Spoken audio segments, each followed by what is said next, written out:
S'est levé. Ok, moi c'est Dr Bamba. Tout mon nom c'est Bamba Moussa, je suis pharmacien, enregistré, licencié aux États-Unis. Je travaille dans le secteur de la pharmacie qui est l'équivalent de la pharmacie d'officine comparant à chez nous. Donc je suis résident permanent aux États-Unis et je suis pharmacien.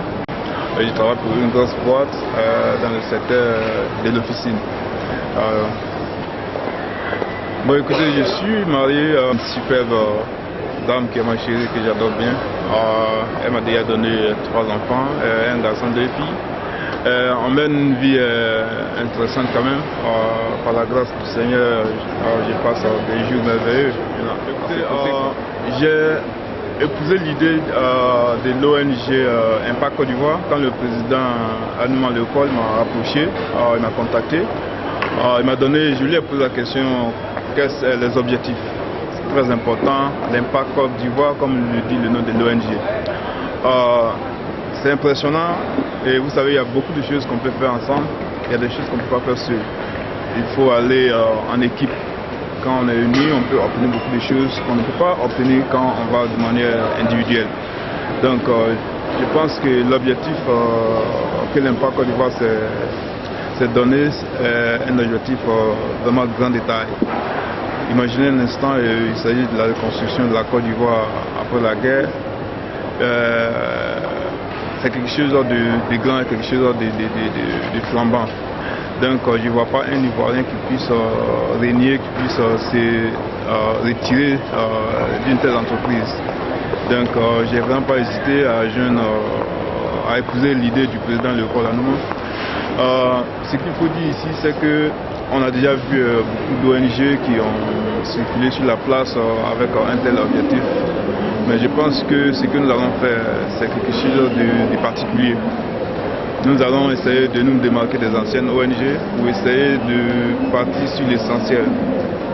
Et pour cela, c'est qu'on a déjà commencé à entamer dans l'ombre, je veux dire dans nos réunions privées. Et c'est quelque chose déjà qui va nous aider, ça, comme si ce sont les étapes, les moyens. Donc je disais tantôt qu'il faut qu'on soit unis. Tu vois, parce qu'aux États-Unis, comme je le disais une fois au président, on a ces structures qui sont les foundations. Les foundations, ce sont des grandes entreprises, ce sont des grands du genre ONG qui peuvent nous aider. C'est des gens qu'on peut approcher dans l'avenir, mais comme actuellement nous sommes au stade du début, we really need to stay together. Let's stay united, and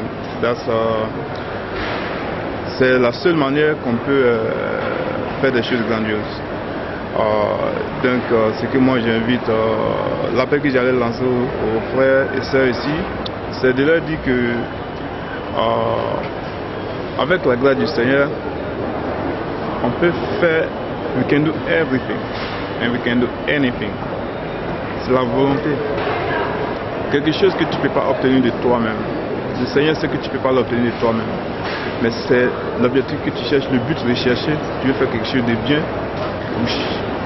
pour marquer ton impact sur la société. Donc tu fais quelque chose de social et quand le Seigneur sait que tu n'as pas les moyens, il va t'ouvrir les portes. Donc ce que j'allais dire aux frères, c'est de ne pas se limiter dans la réflexion, de ne pas faire une autocensure sur les idées qu'on envoie.